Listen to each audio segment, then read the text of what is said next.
প্ৰথমতে এনেকৈ পোষ্টৰ হিচাপত এনেকৈ বোৰ্ড বনাব লাগিব মানে এইটোক হেড বনোৱা যাব এতিয়া পোষ্টৰ ওপৰত লাগিব ইয়াতে এনেকৈ প্ৰথমতে বোৰ্ড এনেকৈ বনাই ল'ব লাগিব মানে এইটো পোষ্টৰ হিচাপত হ'ব পোষ্ট যদি আছে আপোনাৰ 10-12 আছে যদি আপোনাৰ বোৰ্ডখন হ'ব 10-14 এনেকুৱা টাইপৰ বা 10-14 যদি 10 হ'ব এইটো পোষ্টৰ হিচাপত এটা বোৰ্ড বনাব লাগিব এনেকৈ বোৰ্ডখন হোৱাৰ পাছত আহিব এতিয়া হেড বনোৱা কাম তাৰপিছত হেড বনোৱাটো দেখুৱাই আছোঁ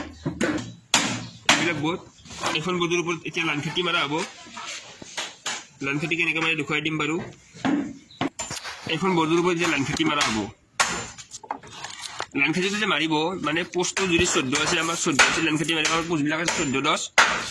আমি সৰু বোৰ্ডবিলাক বনাইছিলোঁ 14-10 আৰু এইবিলাকৰ লাইন ফিটি মাৰিব 14 ইঞ্চিত প্ৰথমতে এটা মাৰি ল'লা এনেকৈ এইটো মাৰি ল'ব প্ৰথমতে তাৰপিছত এইটো লাইন ফিটি মাফ কৰিব মাফ কৰি ইয়াতে 14 ইঞ্চি এইটো জুম কৰি দেখুৱাই দিছোঁ চাওক এইটো 14 ইঞ্চি লাইন ফিটি মাৰি দিলে মানে এইটো 10-14 হৈ গ'ল এনেকুৱা টাইপৰ ইয়াৰ ওপৰত এতিয়া হেডটোৰ সৰু বোৰ্ডবিলাক ফিটিং হ'ব মানে 10 ইঞ্চিৰ ফলিবিলাক ফিটিং হ'ব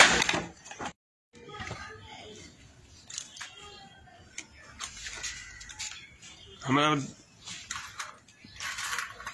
ডাঙৰ বোৰ্ডৰ ওপৰত লাইন ফিটিং মাৰা হৈ গ'ল এতিয়া আমি সৰু ফলিবিলাক ফিটিং কৰিম সৰু ফলিবিলাক কেনেকৈ ফিটিং কৰি চাওক সৰু ফলিবোৰ ফিটিং কৰোঁতে এটা কথা মনত ৰাখিব যাতে ওপৰৰ এই চাইডটো যাতে সমান হয় এই চাইডটো যাতে একদম এই চাইডটো যাতে সমান থাকে দুখন ফলিৰে মানে এইফালৰ ফলিখনৰো সমান থাকিব লাগিব আৰু এই দুখন ফলিও সমান থাকিব লাগিব মানে ইয়াৰ ওপৰত তলি ফিটিং হ'ব আৰু লাইন ফিটিং লাগি গৈছে মানে এইটো অ'কে আছে এইটো এনেকুৱা টাইপৰ হ'ব এটা কথা মনত ৰাখিব যাতে এই ফলিবোৰ যাতে এই চাৰিও সন্মুখৰ ফলিবোৰ ওপৰত মানে এইবিলাক ফলিবোৰ যাতে সমান থাকে এইবিলাক যাতে সমান থাকে এইটো একদম একুৰেট সমান হ'ব লাগিব চাৰিও চাইডটো এনেকুৱা এটা এইবিলাক এতিয়া আমাৰ এই পোষ্টৰ ওপৰত ফিটিং হ'ব এতিয়া হেড লগোৱা হ'ব ইয়াৰ ওপৰত হেড লগোৱা যাব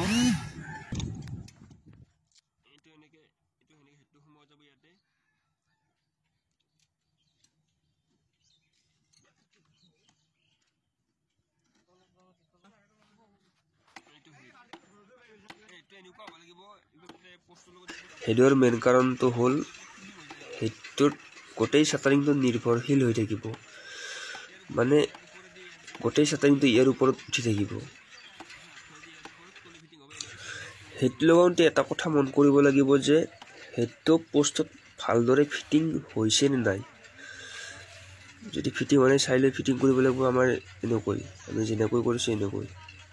হেড লগোৱাৰ নিয়মো এটা আছে নিয়মটো বাৰু কৈ দিছোঁ প্ৰথমতে চাব লাগিব যে ছাদখন মানে স্লেবখন কিমান হাইট হ'ব ধৰি লোৱা 10.5 ফুট হ'ব হাইট 10 ফুট 6 ইঞ্চি হাইট হ'ব তাৰপিছত চাব লাগিব ছাদৰ বিমটো কিমান ইঞ্চিৰ হ'ব ধৰি লোৱা বিমটো হ'ব 14 ইঞ্চি অ'কে এতিয়া আমি 10.5 ফুটত দাগি মাৰি লৈ এনেকৈ ওপৰত দাগি মাৰি ল'লোঁ লোহাত লৈ তলফালে 15 ইঞ্চি ডাউন দি কেনে আমি হেডটো লগাই দিলোঁ ঠিক আছে এতিয়া 15 ইঞ্চি ডাউন দিয়াৰ কাৰণটো হ'ল আৰে বিম হ'ল 14 ইঞ্চি ডাউন দিলে 15 ইঞ্চি এইটো আকৌ কি কথা মানে ইয়াৰ হেডৰ ওপৰত এখন তলি যাব তলিৰ ওপৰত বিমটো থাকিব সেইকাৰণে 15 ইঞ্চি ডাউন দিয়া যায়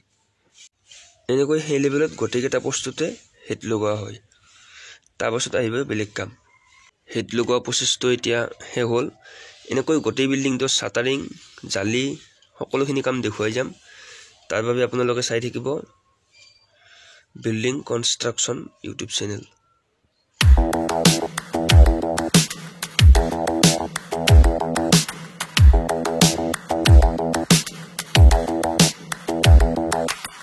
Spend the day looking blank out the window, all looks great in my tank. I'm stuck in limbo, nothing works in my head. I'm moving so slow, shadows blur